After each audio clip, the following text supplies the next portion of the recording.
पहले कथा में आपको वर्णन किया था कि दो जगह पर ब्रेक बहुत जरूरी है। अगर दो जगह पर ब्रेक नहीं लगेंगे तो व्यक्ति का जीवन नष्ट हो जाएगा। पहला ब्रेक है गाड़ी में और दूसरा ब्रेक है अपनी वाणी में। अगर गाड़ी और वाणी ये दो ब्रेक अगर अपने पास में हैं, इस पर अगर हमारा कंट्रोल है, गाड़ी में और कुछ चीज हो ना हो चलेगा, कांच होगा नहीं होगा चलेगा, सीट होगी ना होगी चलेगी, सीट कवर है ना है चलेगा। गाड़ी में मूल सबसे मुख्य चीज है गाड़ी का ब्रेक। उसी तरह पूरे जीवन में, बचपन हो, जवानी हो, अधेड़ी हो, बुढ़ापा हो, हमारी संपूर्ण जिंदगी में अगर सबसे ज्यादा जरूरी है तो वो है हमारी वाणी में ब्रेक। हम किसी को अपशब्द ना कह दें, हम किसी को ताना ना दे दें, हम किसी को आड़ा टेढ़ा ना कह दें, हम किसी को ऐसा शब्द का संबोधन ना कर दें जिससे किसी की जिंदगी में वो अंदर तक चोट कर जाए। मेडिकल साइंस ने एक बहुत अच्छी रिपोर्ट निकाली,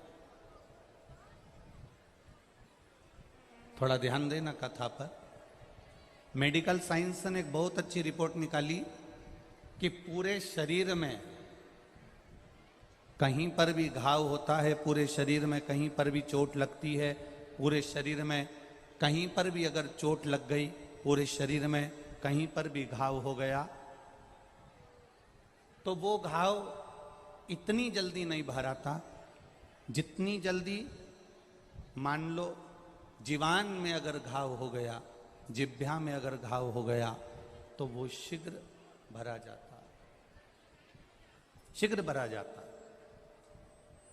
एक स्मरण में अपने रहिए, एक स्मरण में अपने रखिएगा, शरीर में कहीं पर भी घाव होगा जल्दी नहीं भराएगा, जल्दी नहीं भराएगा।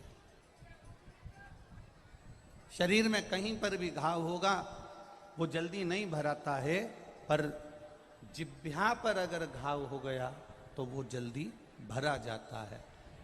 बस इतना याद रखिए कि जिह्वा का घाव भरा जाता है, पर शिव पुराण कहती है इस जिह्वा से दिया हुआ घाव पूरी जिंदगी भर नहीं भरा पाता, पूरे जीवन।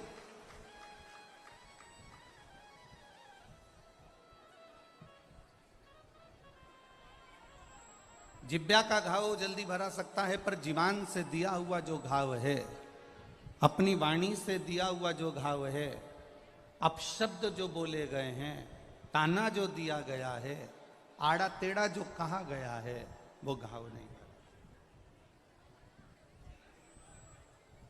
बड़ा कठिन है ये मानव का देह, बड़ा कठिन है ये मनुष्य का शरीर।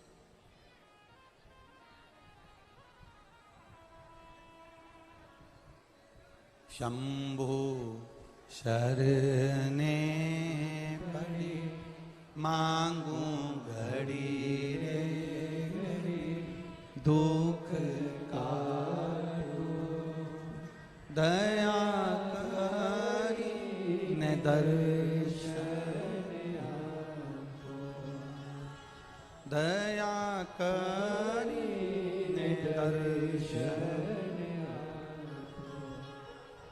एक वाणी का जो घाव हो जाता है, एक शब्द का जो घाव हो जाता है, आड़ा टेढ़ा जो बोला जाता है, अपशब्द जो बोले जाते हैं, ताना जो दिया जाता है, आड़ी टेढ़ी जो बात बोली जाती है, वो हमारे भीतर ऐसी चोट कर जाती है, वो वाणी हमारे अंदर ऐसा घाव कर जाती है कि फिर वो घाव कभी जिंदगी में सूखता ही नहीं।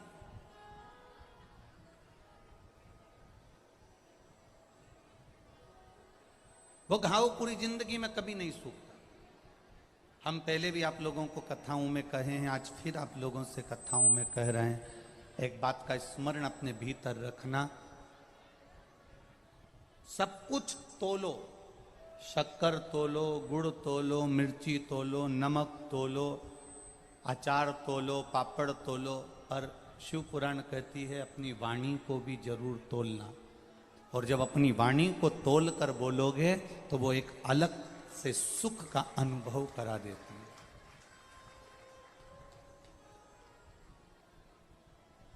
ये समय की जो गाड़ी है, सारी गाड़ियों में ब्रेक होते हैं, सारी गाड़ियों में रिवर्स ब्रेक भी होते हैं, पर शिव पुराण कहती है जो समय की गाड़ी है, इस समय की गाड़ी में ना ब्रेक है और ना रिवर्स ब्रेक है। समय की गाड़ी में ना ब्रेक है ना रिवर्स ब्रेक है। समय की गाड़ी में अगर आप चल रहे हो, समय के अनुकूल आप चल रहे हो तो आप ठीक हो। अगर समय के अनुकूल नहीं चल पाए, तुमने विचार करा कि बाद में देख लेंगे, समय निकल गया, उस समय को वापस नहीं लाया जा सकता। उस समय को वापस प्राप्त नहीं किया जा सकता। जो चले गया वो चले गया, जो हो गया वो हो गया। उस समय को वापस प्राप्त नहीं किया जा सकता। एक कथा में पहले आपको कहा था, दुनिया का कितना बड़ा भी सेठ हो, कितना बड़ा भी पैसे वाला हो, कितना बड़ा भी सेठ हो, कितना बड़ा भी पैसे वाला हो, वो अपने दुख को बेच नहीं सकता और सुख को खरीद नहीं सकता। ये दुनिया की एक रीत। 1 जुलाई 1998 6:30 सुबह के दिल्ली। बताएं आनंद जी, क्या जानना चाहते हैं आप? मेरे 3-4 रिश्ते आ चुके हैं और ना सारे रिजेक्ट होते जा रहे हैं। था दुनिया का कितना बड़ा भी सेठ हो, कितना बड़ा भी पैसे वाला हो, कितना बड़ा भी सेठ हो, कितना बड़ा भी पैसे वाला हो, वो अपने दुख को बेच नहीं सकता और सुख को खरीद नहीं सकता। ये दुनिया की एक रीत है। वो अपने दुख को बेच नहीं सकता।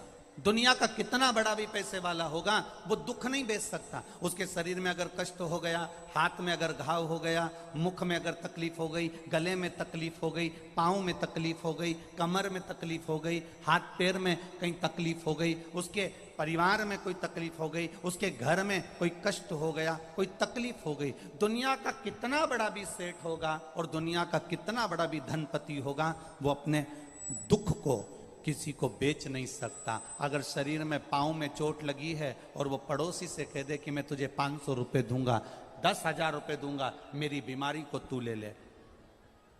मेरा लीवर गड़बड़ हो गया, किडनी खराब हो गई, पीलिया हो गया, टीबी हो गई, ये बीमारी हो गई, वो बीमारी हो गई, कमर दुख रही है, घुटना दुख रहा है, कोई अपने पड़ोसी से कह दे मैं तुझे 50,000 रुपये दूंगा, मेरी बीमारी तू ले ले, मेरा कष्ट तू ले ले।